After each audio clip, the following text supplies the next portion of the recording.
สิ่งนี้ความรัก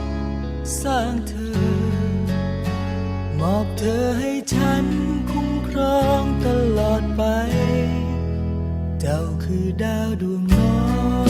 ยของพ่อจับมือพ่อเอาไว้พ่อจะพาเจ้าเดินข้ามไปสู่ปลายทางที่ดี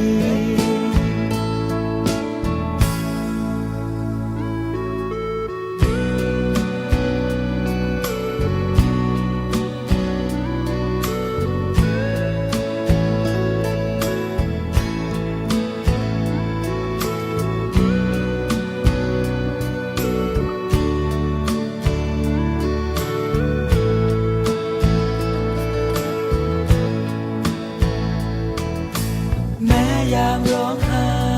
คอยปลอบยามเหน็บหนาวให้ผ้าห่มเห็นเธอนั้นมีความสุขลำบากตายก็ทนไว้เป็นสายสัมพันธ์ที่ไม่มีวันสิ้นลงแม้วันตายเจ้าคือดาวดวงน้อยของพ่อจับมือพ่อเอาไว้พ่อจะพาเจ้าเดินข้ามไปสู่ปลายทางที่ดีไม่มีรักคนไหนรักมากแค่ไหนยิ่งใหญ่เกินที่ให้เธอเหนื่อยแค่ไหนไม่ท้อทนได้เสมอขอให้เธอมีความสุขให้เจ้าเดินต่อไปไม่น้อยหน้าใคร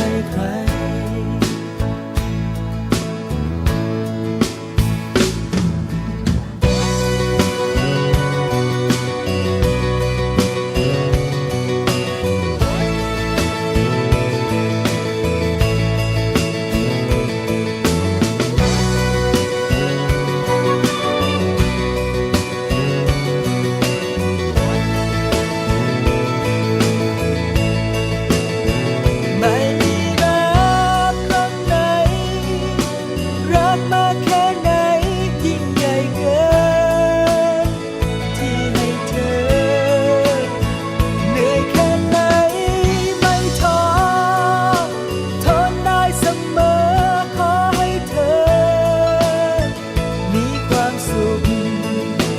ให้เจ้าเดินต่อไปไม่น้อยหน้าใครเจ้าคือดาวดวงน้อยของพ่อจับมือพ่อเอาไว้พ่อจะพาเจ้าเดินข้ามไปสู่ปลายทางที่ดี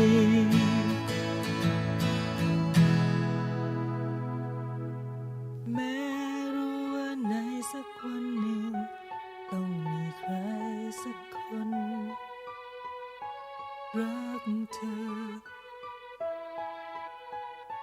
ขอให้เขาเป็นคนดี